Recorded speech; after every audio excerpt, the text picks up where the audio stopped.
In a dusty roadside saloon, an old cowboy mercenary recruits your players with the promise of ancient loot, a long-lost shield, and treasures untold, provided they can survive the haunted battlefield where all of this is found.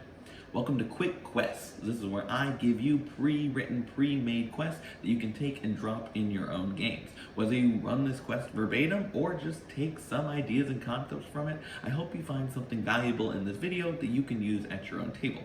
This quest is designed for 4 characters at level 8, but can be pretty easily scaled up or down if you have more players or your players are a bit of a lower level. It's a quest that I actually ran at my own table and liked it a lot, so I've made a couple of tweaks before I'm presenting it here for you. But without further ado, let's get started. This quest begins at the Golden Hour Saloon, a roadside inn and tavern that welcomes in mercenaries, merchants, and everybody in between from far and wide. It gets its name from the metallic shingles on the roof that, when the light hits it just right, usually at sunrise or sunset, it creates this glowing beacon that lures in travelers for miles. And it's a little off-kilter. The whole building kind of leans to the side and is partially propped up by the stables out back, but when your players enter in, they'll find a warm space with a long bar, round wooden tables, and plenty of people to interact with. When they come in here, definitely give your players some time to just kind of roleplay and be a part of the world. Maybe they play cards with another set of travelers. Maybe they get into a drinking contest with some rowdy mercenaries. Maybe they start asking around for wherever they're heading next. And speaking of where they're heading next, this quest is perfect to drop in when you need just a little bit extra time to prep for that next city they're going to get to, or if they're traveling and you just want to spice up the adventure a little bit. I have it starting here at the Golden Hour Saloon, but if you have a tavern you've been working on or one you really wanted your players to visit, feel free to use that instead. Any roadside tavern you're in will do. Once your players have had their fun role-playing and exploring the tavern, they're going to be approached by the quest giver, the person who's going to kick off the adventure. Now, I'm going to give you a quest giver that you can use, but consider if your players are level 8 for this adventure, they've been going on journeys for a while now, they've probably rubbed elbows with a lot of different people, it could be best to dive into your notes and pick somebody either from one of your characters' backstories or an NPC that they've interacted before to bring back in this moment. Players love those callbacks. They love the feeling that the world is persistent and changing, and that these NPCs aren't just static, but they're going off and living their lives and sometimes coming back and intersecting with the players again. So anytime you can bring a character back that you introduced before, it's going to be a hit with your players. And if you do choose to take it from a player's backstory, then it's going to make this adventure so much more personal and more than just your average side quest. But all that being said, the quest giver I'm going to use for this adventure is called Banjo. With a wide-brimmed hat and 2-hand crossbows hanging from his belt, Banjo will approach your players and note that he hasn't seen them in the saloon before, and that's what intrigues him about them. He'll offer to buy them a drink, and of course, Banjo has an opportunity that they just can't pass up.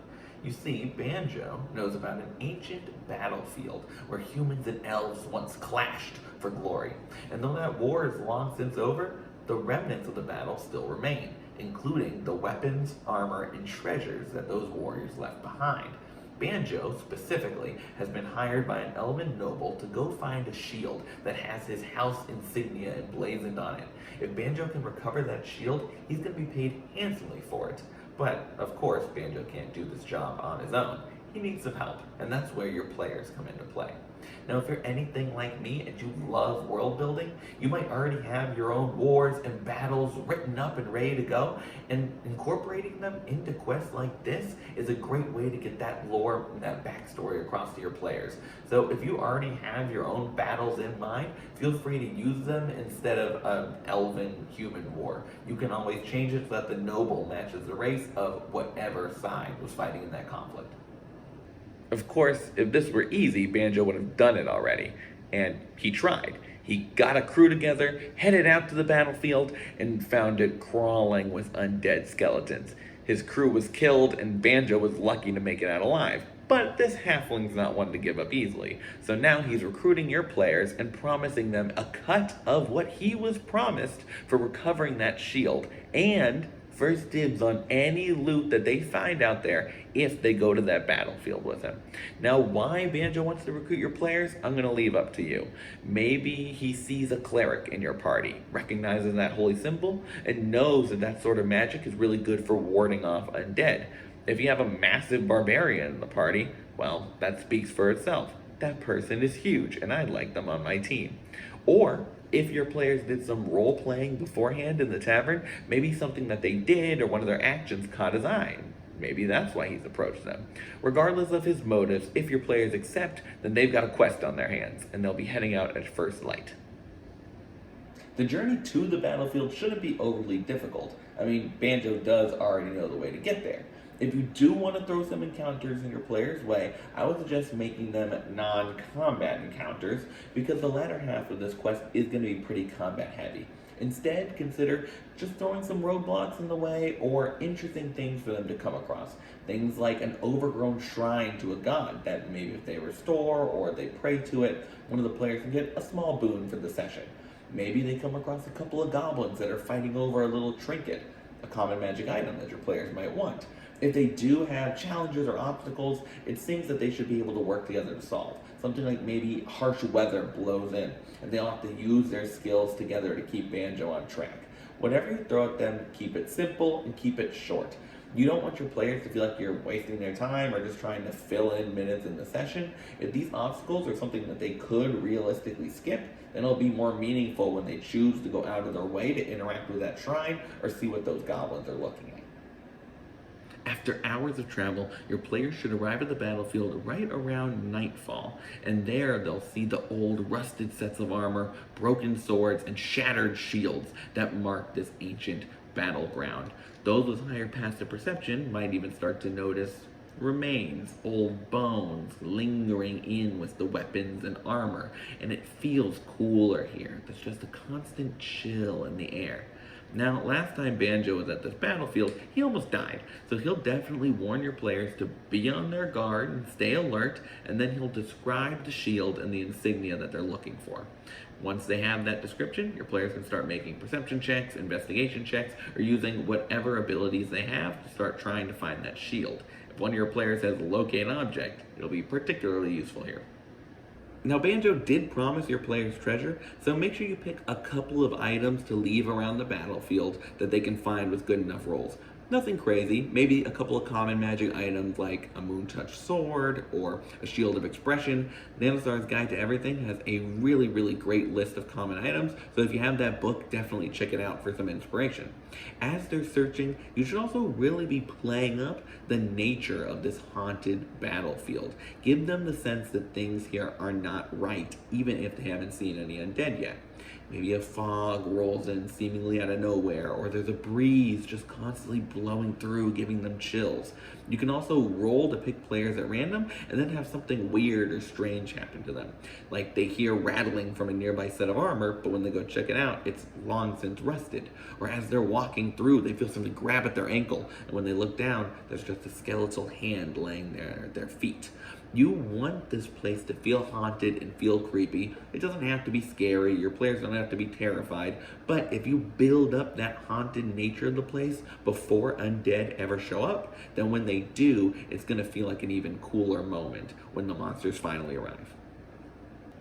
Eventually, your players will find the shield, half buried in the ground and clutched in the arms of a skeletal torso, itself starting to be overgrown. Before they can make a move on it though, the skeletons all around them will begin to shift and move as the dead rise again.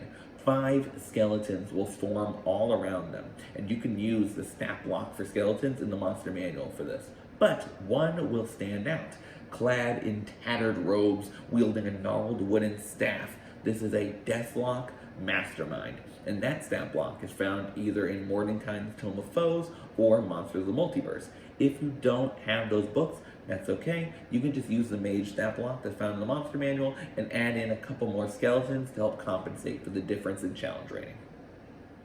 Once the dead have risen, it's time to roll initiative. And at first, your players will be dealing with those 5 skeletons and the Deathlock Mastermind. But at the top of round 2, it'll get a little bit more interesting, because at that point, 2 Warhorse skeletons will form and join the fray.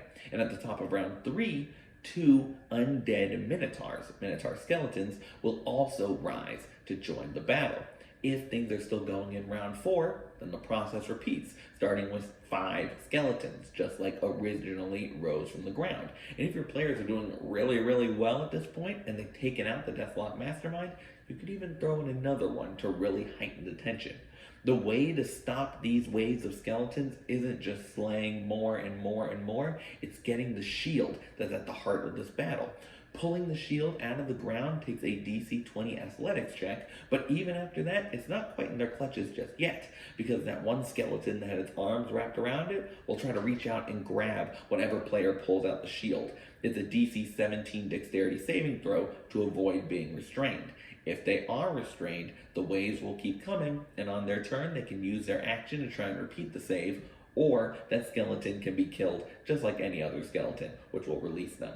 Once they have the shield in hand, the waves will stop forming, but those skeletons that are still here will need to be dealt with. They can fight them, and remember, they do have Banjo on their side. You can use the scout stats in the monster manual for him, but I would suggest bumping up his HP a little bit to 25 so he doesn't instantly get taken out.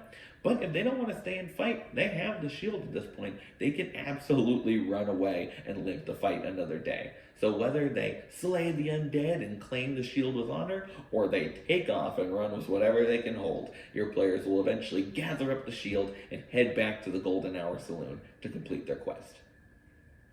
Once they return to the saloon, Banjo will thank your players for their help and pay them what they're owed.